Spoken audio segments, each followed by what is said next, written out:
What's up, Cart Masters? Back with another video covering more Monster Hunter Rise content. The Switch-Axe Spotlight trailer got released alongside the Greatsword trailer, but with all the new additions and changes, it looks like Monster Hunter Rise is going to put the swag in Swagaxe.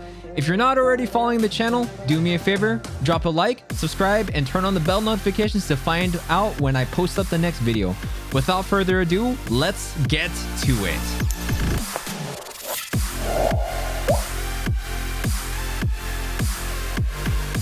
Before we begin, let's take a quick look at the gear. Both armors don't seem like any other armors present in older games, at least not to my knowledge, which most likely means that the gear is new and that the corresponding monster has not been introduced yet.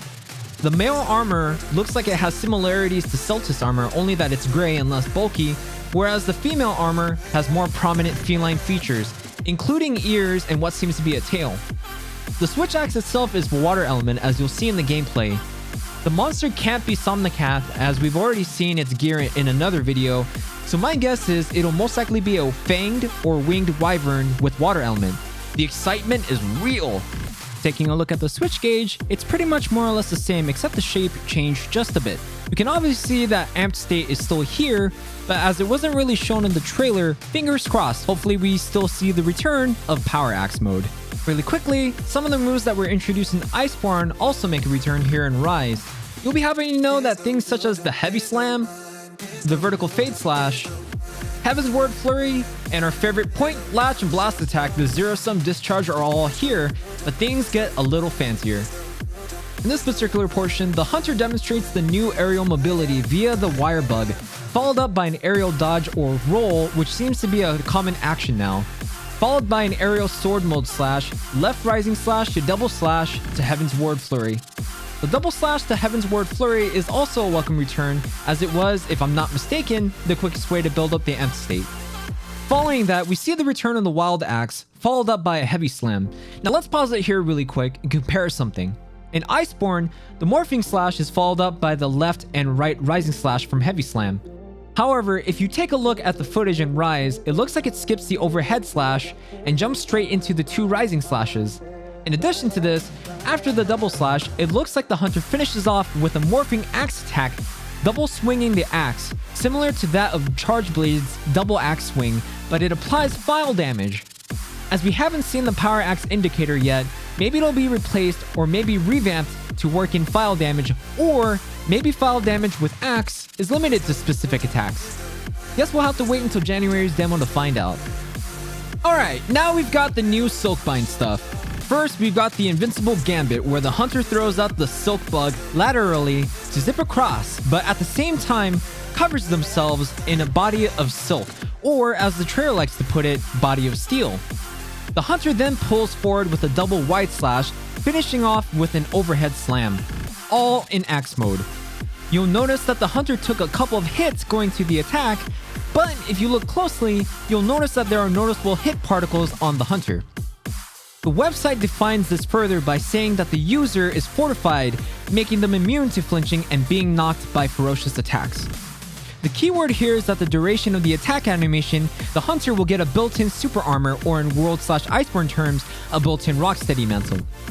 Question is, however, will damage taken be reduced or not? For now, let's not forget, we can still take damage. Gotta watch your health bars, or else. Next up, we've got the Switch Charger, where the hunter, once again, closes the gap with the Wire Bug, morphing into sword mode as the hunter reaches their destination. For a limited time, the hunter is able to maintain the switch gauge, as you can see here, where they perform the zero-sum discharge without dropping any meter until after the final discharge.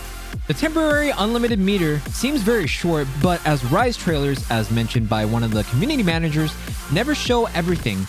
It could mean that the elemental discharge and or the zero-sum discharge may make the gauge run out quicker. Maybe regular sword attacks will let the gauge run longer, or in the worst case scenario, the unlimited meter is a set time regardless of the attack.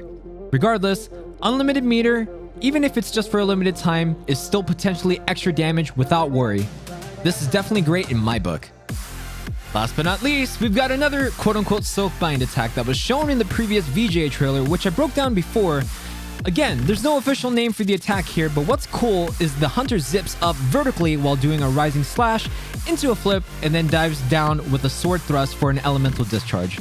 After the rising slash, I'd like to say that there are multiple attacks that can be used immediately after, but the implication here is that you can dive with the elemental discharge in mid-air and quite potentially go into zero-sum discharge.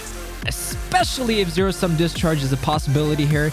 Needless to say, a lot of airborne monsters are about to have a very, very bad day. And that about covers it. Overall, it feels Switch Axe got a lot more powerful. More options to close gaps via wire bug actions and silk bind attacks, in addition to being able to upkeep the switch gauge for a limited time and powering through attacks. January is just around the corner, and if you're like me, I'm sure you can't wait to try out all the new moves and really use them in extremely swag ways. What about the Switch Axe that's been demonstrated thus far has gotten you particularly excited? Let me know down in the comments. You can also check me out on Twitch, where I play a lot of variety and a lot of Monster Hunter, but more importantly, do me a favor. Check out my favorite Swax main, Reakka. The man is the most masochistic hunter, has more fun the harder the hunts are, and absolutely slays every monster he comes across with the swag axe. If swag action is what you want, there ain't nobody more swag than my boy, Reakka. Check him out on Twitch. That's all for me, Cart Masters. As always, get mad, get sad, have fun, and I'll catch you in the next video. Bye! Never mind. I have the acrobats on this build. Forgot I have acrobats on this build. It wasn't until like a teammate yeeted me that I found out I still have it.